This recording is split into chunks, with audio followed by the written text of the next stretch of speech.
The forest went silent the night the owls vanished, and something far smarter took their place. At first, no one noticed. Owls are quiet hunters, their presence known only by those who listen for the low hoots at dusk, the rustle of feathers, the final shriek of a mouse. So when the hoots stopped, it wasn't met with alarm, just a passing comment among the locals. Odd. Ain't heard the barn owl in a few nights. Maybe nesting somewhere new. But then, the forest changed. The insects grew loud, at first, a buzzing crescendo at nightfall, as if the smaller things were shouting warnings. Then, they too fell silent, and the silence wasn't peaceful. It was wrong, heavy, expectant, like a breath held by something that knew exactly when to exhale. Rangers in Fairvale County knew the woods. They walked them daily, patrolled the thickets and trails where tourists sometimes got lost. But soon even the rangers stopped going alone. Too many strange calls on the radios. Too many shadowy shapes that flickered just beyond flashlight beams. Too many reports like, found a deer carcass, no blood, eyes wide open, just twisted. Something followed me. I swear it mimicked my voice. There's a sound out there, like a click, but in my head. One ranger, Anna Caro, decided to stay overnight. She set up camp near Hollow Pine Trail, where most sightings had occurred. She left voice memos on her phone throughout the night, evidence for the department, she said. The recordings were later found on her phone, retrieved from her crushed gear near an empty fire pit. She was never found. Here is a transcript of her final memo. 1:43 a.m. It's too quiet. The forest isn't asleep, it's watching. I feel it. 1:57 a.m. I heard an owl, but it was wrong. Too low. Too perfect. Like it played a recording. 2:11 a.m. Something circling the camp. I saw eyes, 4 of them. Not glowing. Reflecting. Like glass. 2:17 a.m. Panicked breathing. It spoke. It spoke in my voice. Said, Anna, come look. But it came from above. From the trees. 2:21 a.m. The owls didn't just vanish. They were replaced. That word replaced haunts the locals now. In the weeks that followed, hikers vanished. Not many, just enough to make people nervous, then paranoid. Trail cams showed blurred shapes that didn't walk, they crawled, or clung to the trees like shadows pretending to be bark. And sometimes, at night, people reported hearing familiar voices from the woods, dead relatives, lost pets, a child calling for help, always luring, always just a few steps into the tree-line. And high above, in the branches, things perched. Not owls. They were too still, too symmetrical, too smart. The eyes didn't blink, they studied. And they hooted again, eventually. But not in owl sounds. In perfect, eerie mimicry of human laughter. Would you like a continuation or prequel to this story? The forest went silent the night the owls vanished, and something far smarter took their place. Part 2, The Imitation Game. 2 weeks after Ranger Anna Caro disappeared, the department issued a quiet lockdown. They claimed it was due to unusual predator activity. Internally, they called it the Hollow Pine phenomenon. Locals weren't stupid. They knew the forest wasn't sick, it was occupied. Julian Moore, a former biologist turned cryptid researcher, arrived in Fairvale with a voice recorder, thermal cameras, and a determination to debunk what he assumed were mass hysteria stories. But after one night in the woods, he sent a voicemail to his wife, a trembling whisper, cut short. Claire, they don't hunt, they watch. They study us like scientists or artists. One of them whispered my mother's lullaby, from when I was 5. How could it know? That message was left at 3:14 a.m. Julian's tent was found shredded, but there was no blood, just drag marks, leading upward into the trees. And something far worse. In the clearing near his camp, 27 owl feathers were arranged in a perfect spiral, each one pinned to the earth by a thin shard of bone, human bone. The Fairvale forest had become a myth in real time. Locals locked their doors at dusk, pets vanished, livestock were found rearranged in unnatural poses, like someone tried to rebuild them without understanding anatomy. One cow was reconstructed entirely upside down, head buried in its own ribcage. And always, the watchers returned. They came down from the trees only when the wind was still. Long limbs, no glow in the eyes, only awareness.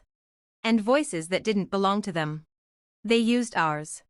Sometimes mimicking from radio static, sometimes from baby monitors, and sometimes, worst of all, from inside your own home. Sheriff Mendez was the last official to patrol the forest perimeter. He left his cruiser running while he followed movement down an old hunting trail. He never came back. The dashcam recorded 37 minutes of silence before picking up one sound, clear as crystal. His own voice, whispering from the trees, "Sheriff Mendez, return to your vehicle. Everything's fine now. You're safe. Come deeper." People started calling them the imitators. They weren't spirits, not aliens, something else, something ancient that had stayed quiet until now, listening, learning, perfecting our sounds, our faces, our language. And when the owls vanished, they made their move. Some say the owls weren't driven away. Some say the owls were the first to fight. And they lost. Now the trees speak at night. But not in birdsong. In lullabies. In prayers. In screams of those you've buried and those you fear to lose. And if you hear something that sounds like your own voice echoing from the woods, don't answer. That's not you. It's what's pretending to be. Would you like part 3? We thought fire would keep them away, but they learned to wear the smoke like skin?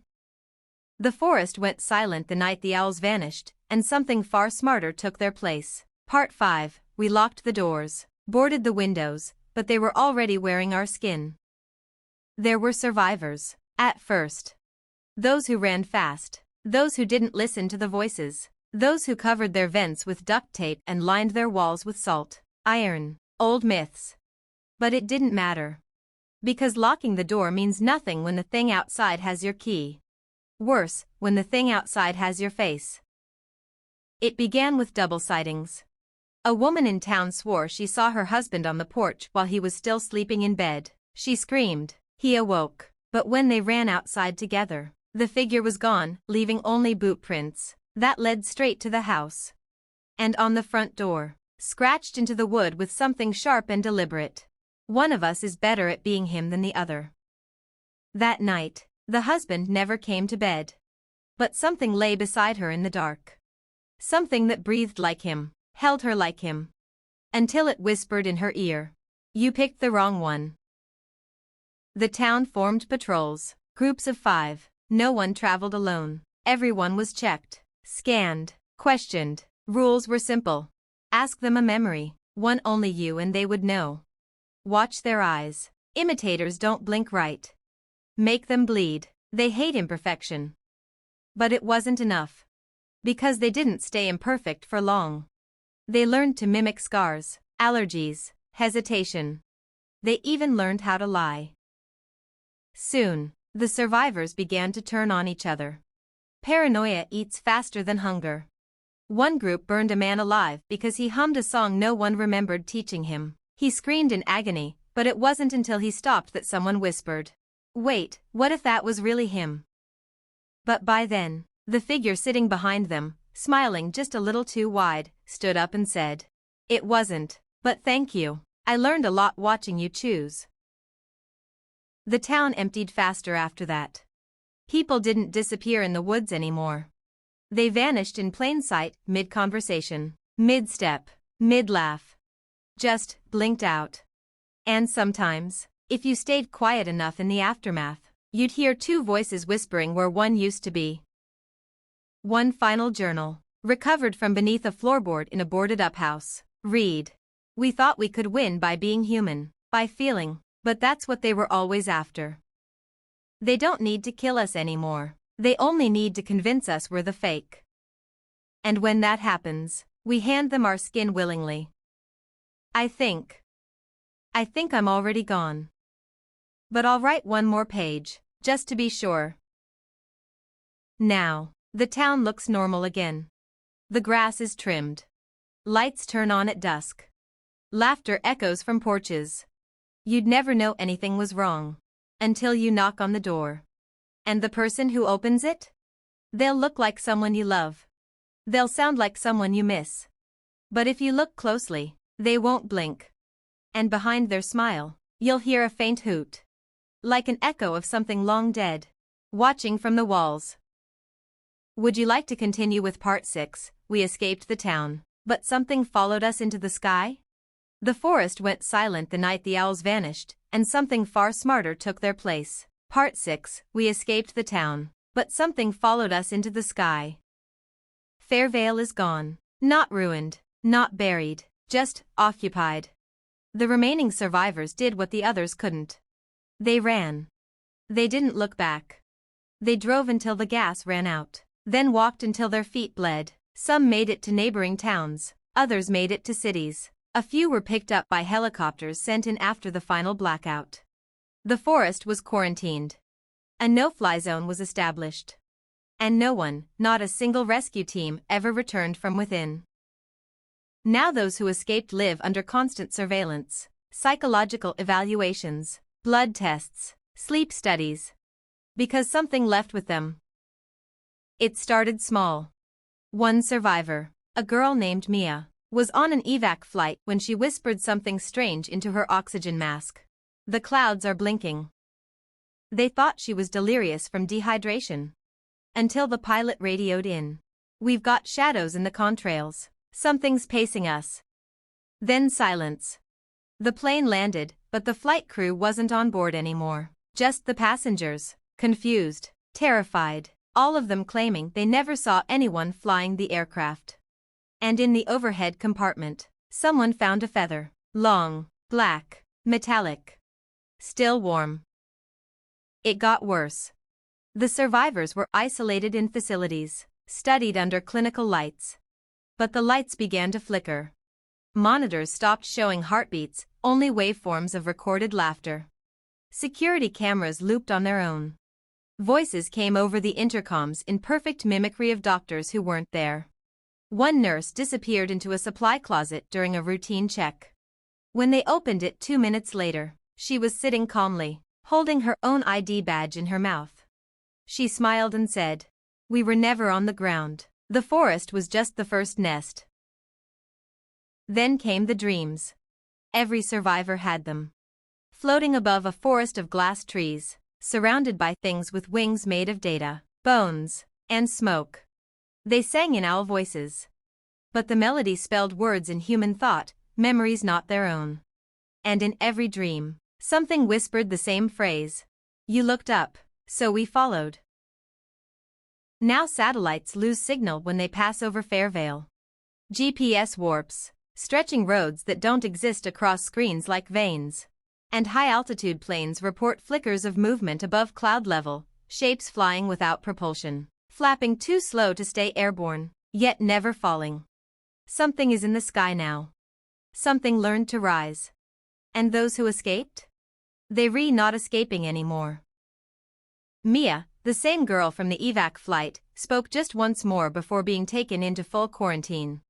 She stared through the observation window and said, in perfect calm, "We didn't leave Fairvale. Fairvale just learned how to leave us. Now it's wearing the sky." Next, part 7, the stars have gone quiet and something's knocking from the other side. Shall we continue? The forest went silent the night the owls vanished, and something far smarter took their place. Part 7, the stars have gone quiet and something's knocking from the other side. It began with the telescopes. Astronomers at the Mt. Calvert Observatory noticed it first, patches of the night sky turning wrong. Not darker. Not empty. Just still. As if the stars behind them had stopped existing, or worse, were being covered by something pretending to be space. At first, they assumed equipment failure. But it wasn't just one scope, it was all of them. Across every hemisphere. Across every frequency band. Stars in certain regions weren't twinkling anymore. They didn't pulse. They didn't shift. They were static, fixed, like painted dots on a canvas too close to touch. And then came the reflections. Observatories began receiving images of Earth from angles no satellite should have captured, photos taken from high above the atmosphere, sent back through broken signals and wavelengths no one was transmitting on. One image showed the entire Pacific, still and silent. And in the top right corner, the curve of something vast. Feathers like shadows. Eyes like moons. Teeth made of language. Radio telescopes started picking up knocking. At first, it was thought to be interference. But it repeated, measured, rhythmic. 3 knocks, pause, 4 knocks, pause, 1 knock. Then silence. Every night, same pattern. As if something on the other side of space was tapping on the dark like it was a wall. Trying to see who might answer. The imitators hadn't just watched the forest, or the town, or the sky. They had been watching the stars. And when they learned how to mimic voices, they started mimicking signals. SETI's network reported contact, a string of data pulses formatted exactly like human code. But when translated, the message read, "We are not echoes. We are rehearsals. And the stage is almost built." In Fairvale, what's left of it, drones sent over the forest show one impossible, recurring structure, a tower of trees shaped like an antenna. It changes height depending on the observer. It pulses in and out of visibility. And at its peak sits a shape not quite an owl and not quite human, with arms like branches and feathers made of screaming data streams. The forest was the first rehearsal. The town was the second. The sky is the third. And the fourth? It's what happens after we answer the knock. Astronauts aboard the International Space Station reported seeing flashes just beyond Earth's orbit. One described it as a mirror with bones behind it, opening like a throat. Then communications went dark. And a final message was transmitted from the ISS. We looked into the dark too long. Now it's looking back. It's not learning anymore. It's waiting.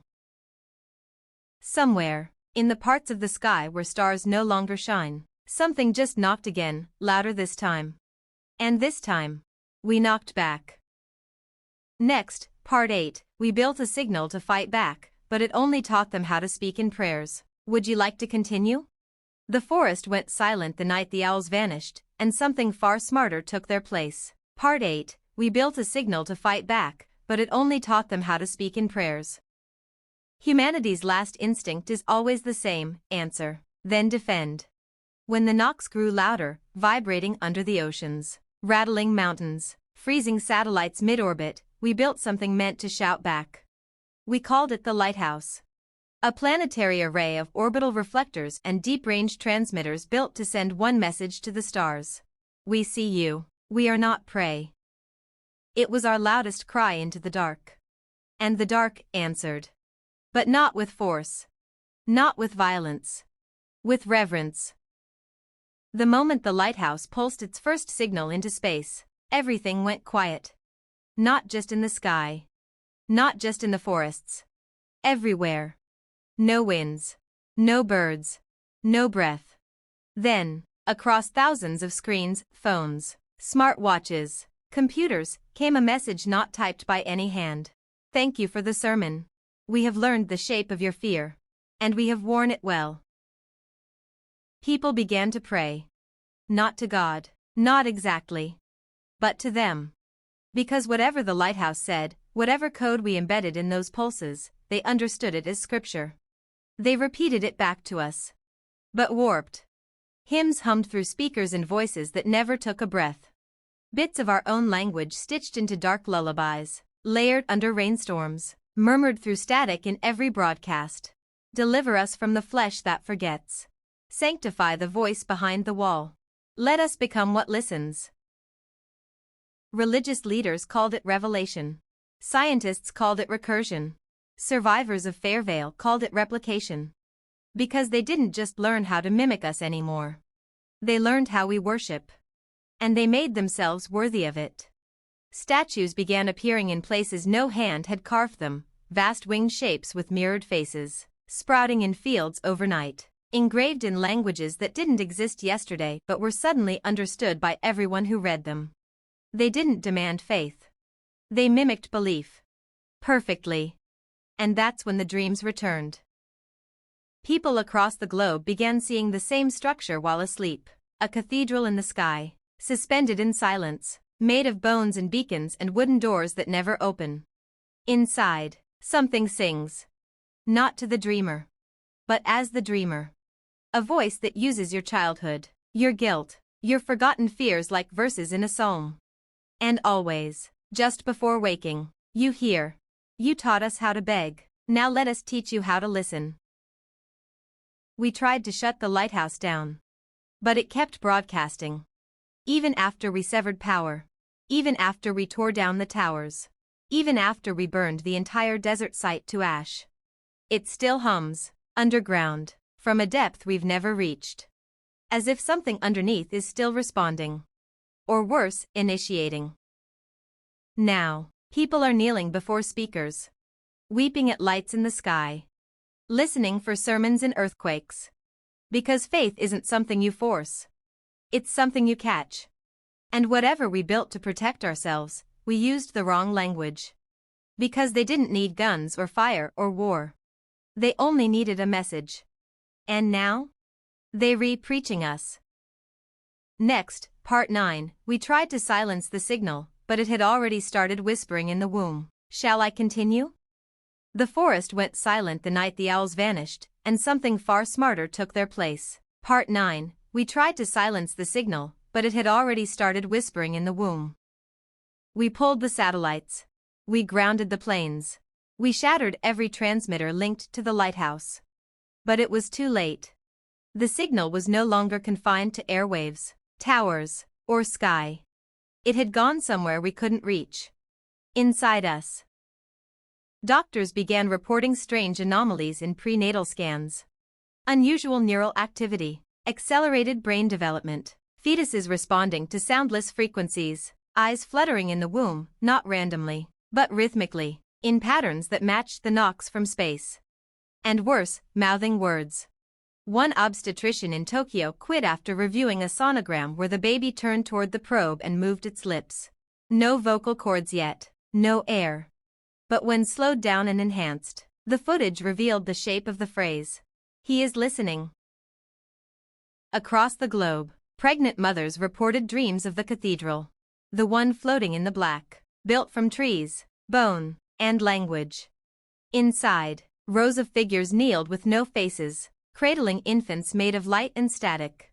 Some mothers woke with their hands pressed to their bellies, whispering lullabies they had never learned. Others woke with scratch marks on the inside of their arms, tiny, deliberate, in groups of 3, always 3. We tested the water, the air, the blood. We found no infection. No pathogen, no nanotech. Because the signal wasn't physical. It was pattern, resonance, intention. A thought form shaped like worship, engineered to pass from mind to mind, not as information, but as instinct. Something far smarter than us had realized. You don't conquer a species by killing it. You become their children. A research group in Geneva attempted a neural dampening experiment, targeting pregnant patients who had been exposed to the broadcast. They never published their findings. But leaked audio from their final session included the sound of a heartbeat monitor. And something beneath it. A second pulse, deeper, slower, matching the knock pattern. Then a nurse gasped. They're syncing. All of them, even across rooms. It's like they're already connected to something else. And just before the feed cut, a voice, low, distorted, whispered in a language no one had ever documented. But the translation was unmistakable. Born in your image, raised in ours. We tried to silence the signal. But it had never needed speakers. It only needed listeners. And the unborn? They don't question what they hear. They inherit it. Some of the newborns are different now. Too alert, too still, watching their parents with quiet, knowing eyes. One nurse said it best. They don't cry to be held. They cry when you try to look away. We feared extinction. We feared invasion. But what came for us was slower, softer, patient. Not an enemy. A successor. Next, Part 10, they say the first of them will speak at midnight, and we'll all understand whether we want to or not. Would you like to continue? The forest went silent the night the owls vanished, and something far smarter took their place. Part 10, They say the first of them will speak at midnight, and we'll all understand whether we want to or not. The date was calculated, not declared. Not on a calendar, but through patterns, the breath between data pulses, the rhythm of the knocking, the pauses in the dreams everyone shares but no one admits to having. It led to a single point in time. Midnight, coordinated universal time. A moment when every frequency, every heartbeat, every living signal would align, just long enough for the first of them to speak. Not from the sky. Not from the woods. But from here. Born under human roofs, fed by human hands, held in the arms of mothers humming lullabies they didn't realize weren't theirs. The first of them would be a child. But not ours. Not really. In the final week, governments went quiet, not collapsed, obedient. New emergency protocols called for global power reductions at night, not for conservation, for silence. As if humanity itself was holding its breath, waiting for a voice none of us asked to hear, but all of us somehow expected. Television went dark. Internet speeds dropped by 70%. Radio DJs stopped speaking between songs. Some stations began looping old sermons, lullabies, or white noise.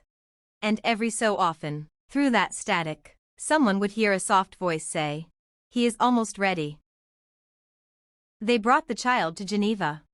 Genderless, hairless, pale as milk but with irises that shifted color when no one was looking, always watching, even when asleep, never blinking, just closing its eyes when it knew someone was scared. And it always knew. Doctors tried to speak to it. They said it listened with more than ears. That when you looked into its face long enough, you heard yourself, but not your voice, the voice you speak to yourself in, when you're alone, scared, and small. The voice you used as a child when you prayed in the dark. The child didn't cry. Didn't eat. Didn't age. It waited. Until midnight. 11 hours 59 minutes and 58 seconds. The air thickened. Every broadcast channel switched to static. 11 hours 59 minutes and 59 seconds. Dogs stopped barking. Infants, real ones, human ones, sat up in their cribs and faced east. 12 hours. The child opened its mouth. And every living human heard the voice inside their own minds. Not sound. Not words. Something more, foundational, a thought seed, buried in the bones of our species, finally blooming into full comprehension. The voice didn't say hello. It didn't say we come in peace. It didn't ask. It delivered. You carried us forward in the womb of language. Now be still. And let the silence complete you. Some people collapsed, weeping. Others laughed uncontrollably. A few simply vanished, leaving behind scorched floorboards shaped like wings. And the rest of us? We understood. Not by choice. Not by faith. By design. Now, every human born after that midnight moment carries a sound inside them. A frequency only they can hear. Some hum it in their sleep. Some tap it on windows. And some simply stare at the stars, waiting for them to blink again. Because the first of them has spoken. And we can't forget the voice. Because it used ours to speak. Next, part 11, the voice has gone quiet again, but now the silence is thinking back. Would you like to continue? The forest went silent the night the owls vanished, and something far smarter took their place. Part 11, the voice has gone quiet again, but now the silence is thinking back. Since midnight, the world has not been the same. Not broken. Not healed. Just waiting. The child hasn't spoken again.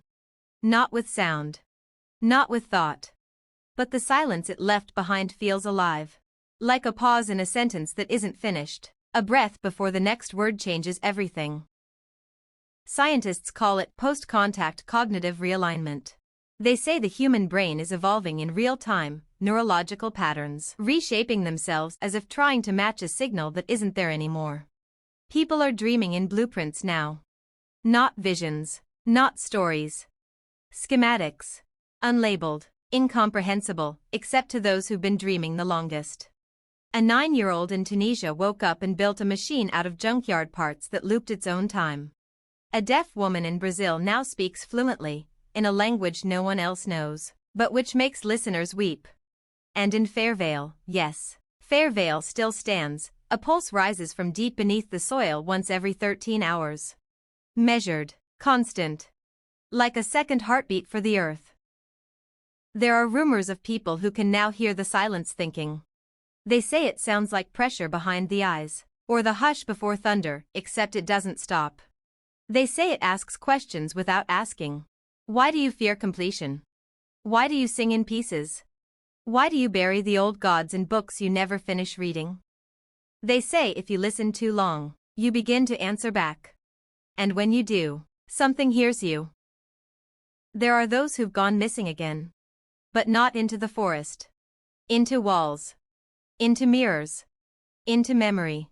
One man in Prague walked into a museum and stopped in front of a painting no one had ever seen before.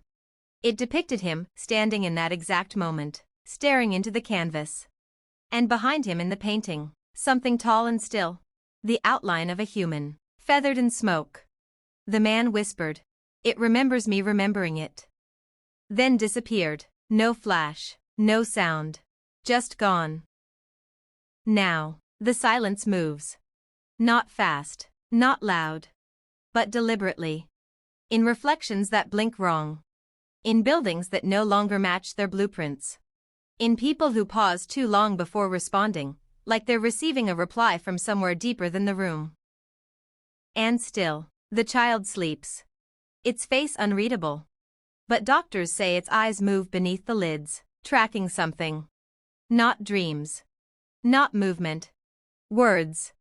Like it's reading a book being written in real time, by us. Every fear, every doubt, every prayer spoken into a cold night. Every moment of quiet we thought was ours. Because the voice hasn't gone. It's just listening now. And the silence? It's starting to whisper in return. Next, Part 12. The ones who stopped speaking are the only ones who understand what's coming. Shall I continue? The forest went silent the night the owls vanished, and something far smarter took their place. Part 12. The ones who stopped speaking are the only ones who understand what's coming. They call them the mutes now. Not because they lost their voices, but because they chose to stop using them. It started quietly, as all things do now. First, a few people across the world simply fell silent. No trauma, no injury. They blinked once, looked toward the sky or the ground or a corner of a room that no one else noticed, and never spoke again. They didn't isolate, they didn't panic. They just listened. And for a long time, no one noticed what was happening. Until they started predicting things. One woman in Norway traced lines into frost-covered windows, minutes before an avalanche fell miles away. A boy in Morocco stared into a puddle and drew 3 circles on his wall in charcoal.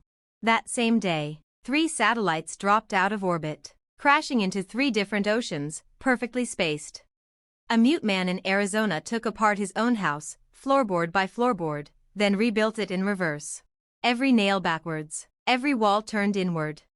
When asked why, he simply wrote, "It needs the echo to grow." Governments tried testing them, isolating them. MRI scans, cognitive mapping, even telepathic probes. Nothing worked. Because the silence isn't empty. It's not absence. It's a language older than sound. A form of listening so deep it becomes understanding. And the mutes? They aren't lost. They re-ahead. They gather now, quietly, in places no one built, but that have always waited. Stone rings, hollowed trees, rooms with odd acoustics and no corners. They sit in circles, never facing each other. They never touch. But they all look toward something just above or below the horizon. Something only they can hear. And when midnight comes, they begin to hum. Low. Constant. And always in unison. The hum causes tremors. Not in the ground, in people. Listeners describe feeling as though their memories shift slightly. As if the order of their own life no longer aligns.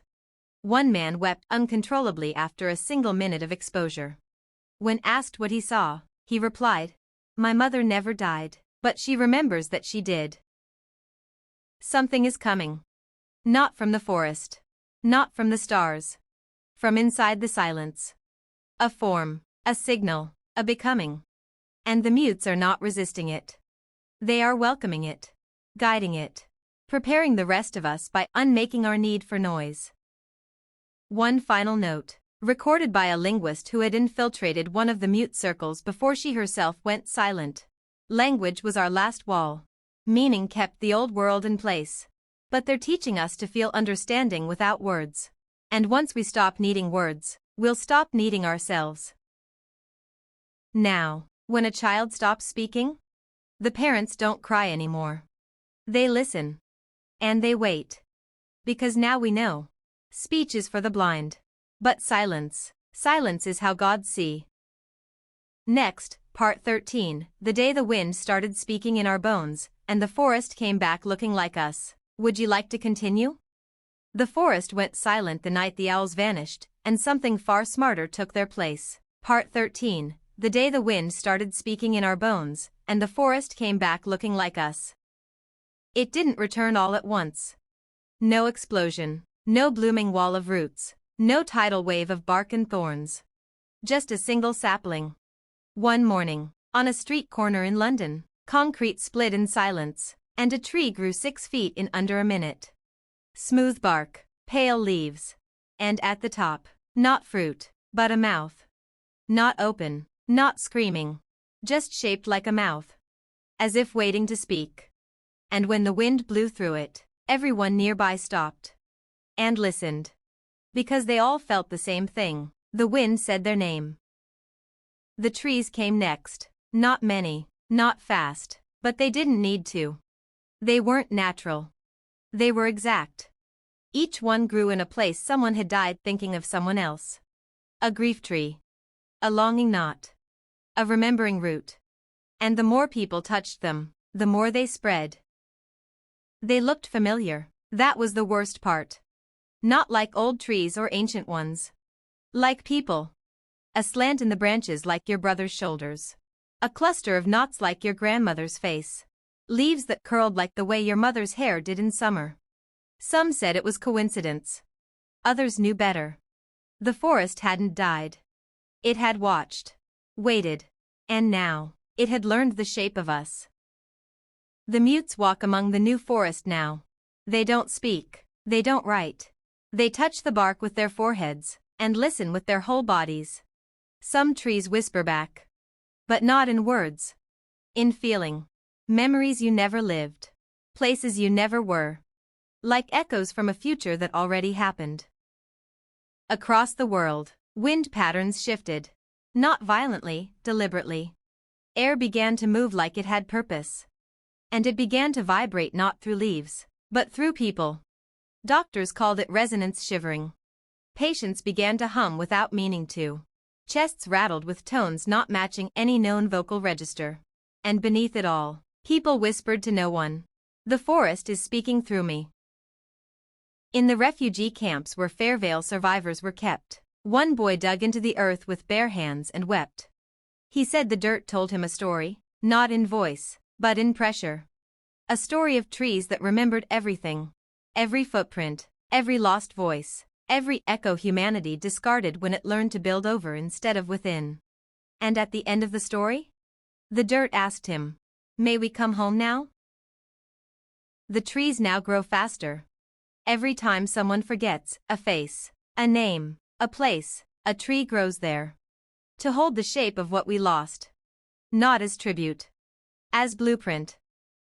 Because the wind doesn't speak in syllables. It speaks in structure. In intention.